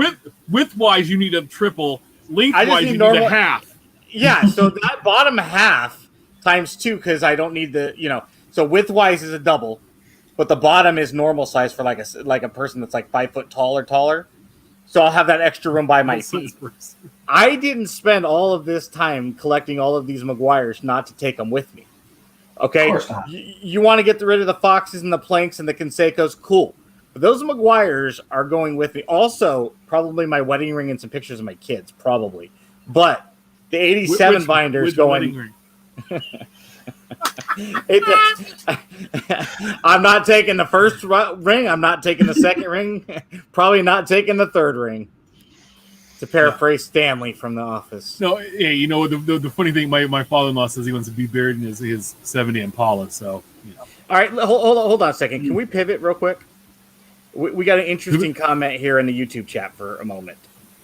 And it's from Robert. He says, I feel like I'm in a collector's rut. Just nothing's interesting to me. And with the prices of wax, it just makes it worse. Yeah. So, advice to him, take a step back. Get a binder out, kind of flip through it, reassess what makes you. Okay, so look at it like the desk, right? This was great advice given to me during my first marriage. Let's bring it around full circle. You don't fall out of love with somebody. The desk gets cluttered, right? The desk has a surface, and over time you start throwing bills on it, and you start throwing all this clutter, and it becomes a catch-all, and you forget where the surface of the desk is. And relationships like that too. Because you have soccer for the kids, and you have, dinner, and you have, I got a podcast on a Wednesday night with you guys, right? So we have commitments in life, and sometimes our relationship takes a back seat to that, much like what we've been talking about all show, these online exclusives, and it's just so overwhelming, and that collector's fatigue really starts to set in. And so sometimes we need to take peel back that onion and what really made us happy, what brought us in to the hobby to begin with. And personally, that's why I collect hoard, if we're talking about Uncle Rich, junk wax era Maguires, because it takes me back immediately to when I was 8 or 9 years old, getting 89 Bowman Maguire out of a pack and going, oh my gosh, these are bigger than normal. And they've got the backs look different and the photos look different. And regardless of you shaking your head or not, Tim, it takes us back to when we were 10.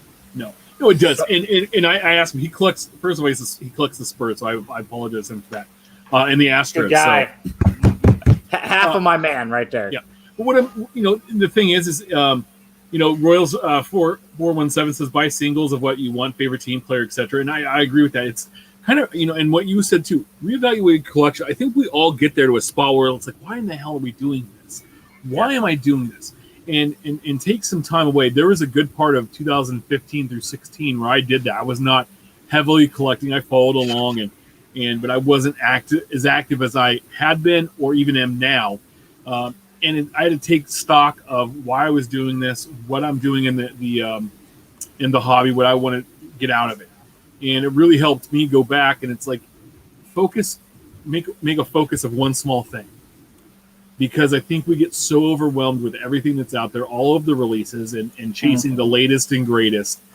And at the end of the day, yeah, that can be fun, but you also can get burned real bad. But if you like the Astros, go back. I mean, they had some great teams in the 80s. Go back and get those go collect those team sets. The Mike Scotts, the Nolan Ryans, the late J.R. Richard, picking obscure Alan Ashby, right? He was a really popular catcher for them in the 80s. Go back and pick an obscure guy. Build a collection off of that guy. Just have some fun with it where it's inexpensive. Like I think Cardboard Icons is doing a Carney Lansford thing. Yeah, David Robinson, Avery Johnson, Sean Elliott. Go grab some of those 90s teams that were always Cinderella to Houston and Utah during the 90s before Tim Duncan came around. And you can get that stuff cheap, under $10, and you can grab a stack of, If you hit Sport Lots, I'm telling you, 18-cent cards are the all day long on that stuff. Yeah. Which is what I was going to hit. I mean, I've put back sorting everything, but I went on Sport Lots and, from like 10 different sellers, mind you. I finished out Stadium Club as a team set and Ginter with a card that came in today, actually. Finders down there. Like one card this year, 2 cards that year. I finished off Ginter X, which I had none of, or very few. But for under $60, I had both sets complete. Yeah, it's one of those things where sometimes we need to step back and not just reassess what we have, but take ourselves back to, like I said, grab a stack of. I've got like 50 cards coming this week from somebody off Sport Lots that I spent $13 with, and it's 88 Topps McGuire, 89 McGuire, 90 McGuire, a couple Topps Bigs from 88, 89 Bowman. You can shake your head all day long. Big dumb cards. I love you every time you shake your head, and I bring this stuff up just for you. But when it takes you back to the basics, right?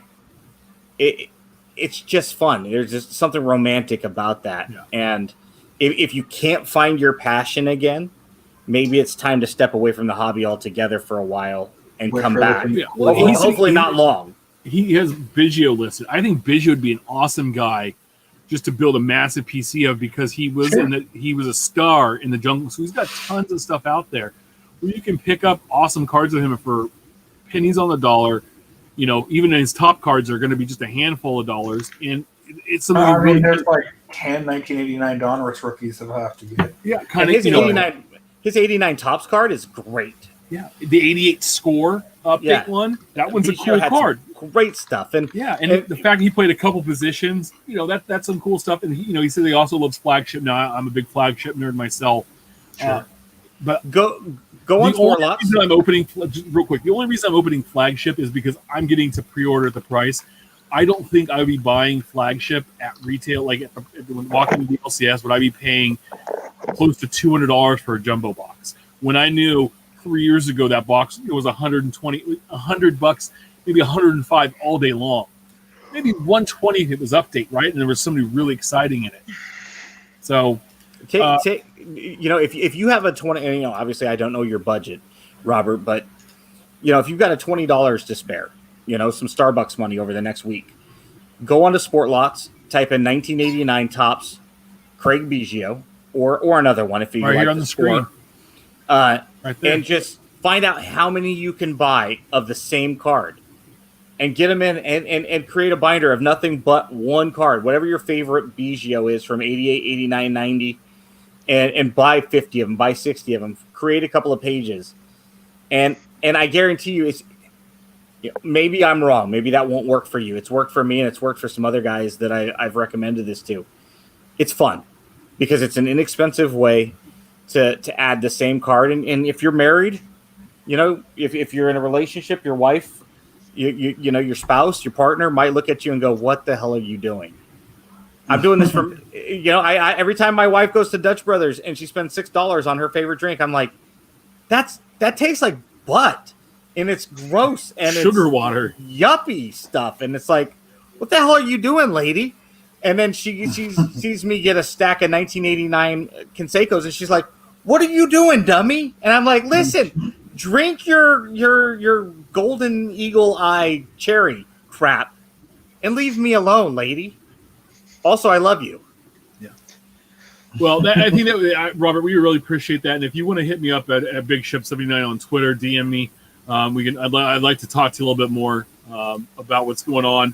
I got some ideas too, so we can always do that and share them there. If you're not on Twitter, you can always email the podcast at aboutthecardspod@gmail.com, and we can talk through there as well. So, yeah. So they're it's okay to just take time off away from it too Yeah. if you're really burnt. Then when you come back, if you decide to come back, just look at what you liked about this when you were a kid. And look, he says he's been married just a little over a year. Okay. And got a baby. He says maybe he'll make a binder for him. Yeah.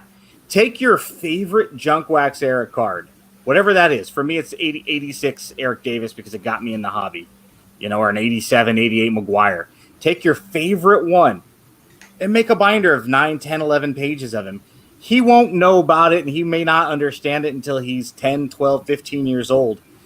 But it'll be something where you can connect your youth to his youth at a later date. Mm-hmm. And it might light that fire. It might not light that fire. But hey, worst case scenario, you're out $20, and I'm sorry, but hey, best case scenario, you find your love for the and passion for the hobby again, and maybe find a new avenue to collect that works for you. And there's a lot of ways to be involved. Yeah. Definitely. As someone mentioned, do a dual group with Craig and Kevin Egio. There you go. As we roll out tonight, we're on Thanksgiving Eve, which back in the day when I come home from college, like this was the night you'd go out and see everybody from high school and get plastic. And now I think back and I'm like, dude, yeah, I'm much happier doing the podcast with you guys tonight on Thanksgiving Eve. What are you thankful for in the hobby? This came from Uncle Rich. So what are you thankful for in this hobby? I'll let James lead off tonight. Well, there's great people in this hobby. We sometimes, especially guys like Ben and I, focus on not so great people, but I loved how this community pulls together when bad stuff happens to our people. Like at the end of the day, these are 2.5 inch by 3.5 inch pictures of other dudes. So it's hard to take yourself too seriously when you think about that. But I would probably not be in the hobby if it weren't for the great people in it. So that's what I'm thankful for. Steph?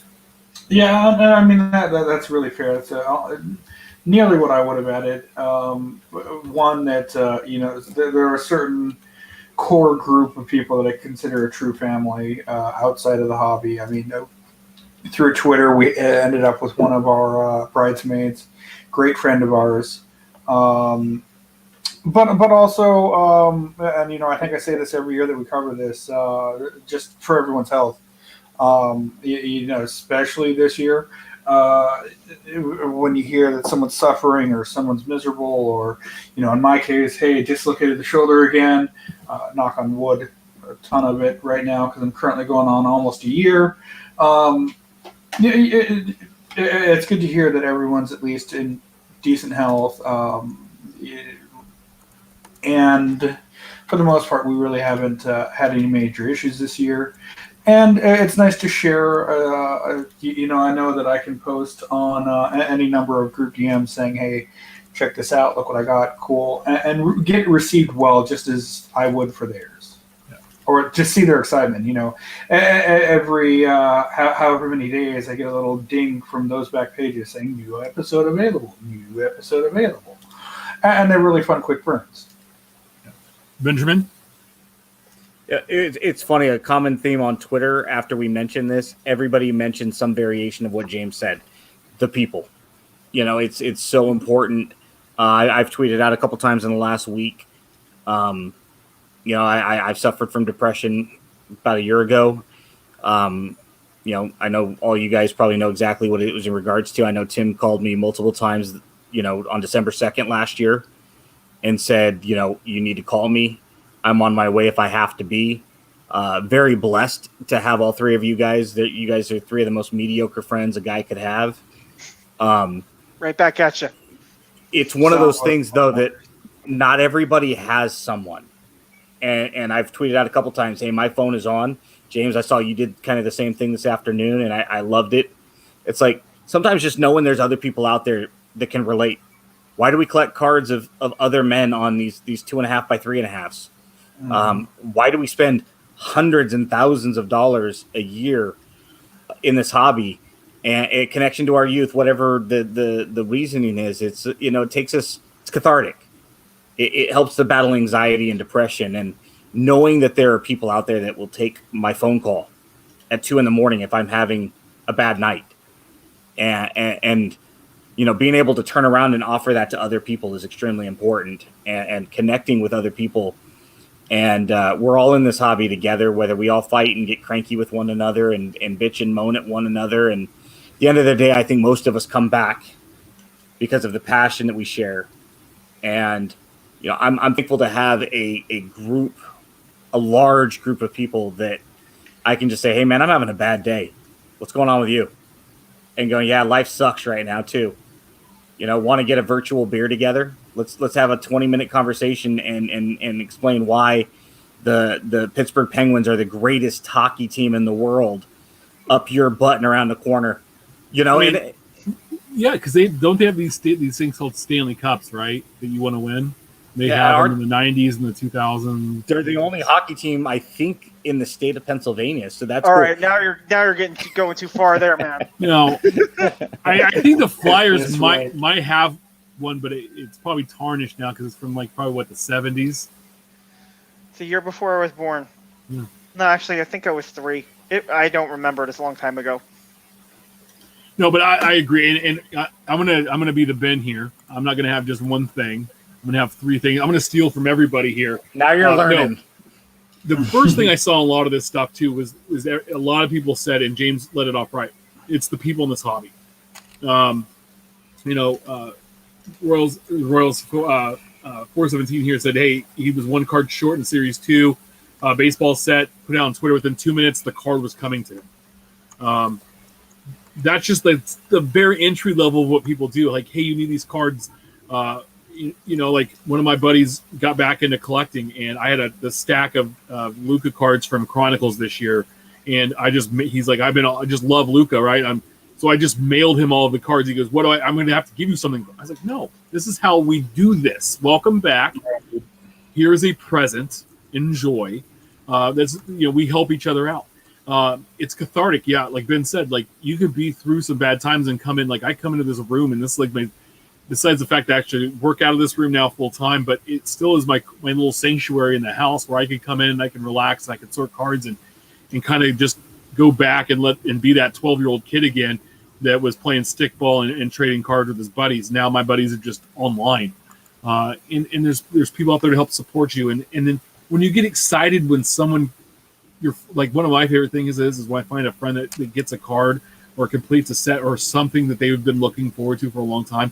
I might get more excited about that than a card I have coming in the mail for my own personal collection. And, so it's one of those things that I just, there's so many good things in this hobby. I think we get caught up in so much of the negativity or what brings us down, that there really is a community in here. And there's, wherever you are, there's bad seeds, right? But I think that more of the good the cream comes to the top of this. And I'm thankful for all you guys. I'm thankful for all the listeners. I mean, all the people that watch the show live. I mean, we were going to do a short show tonight.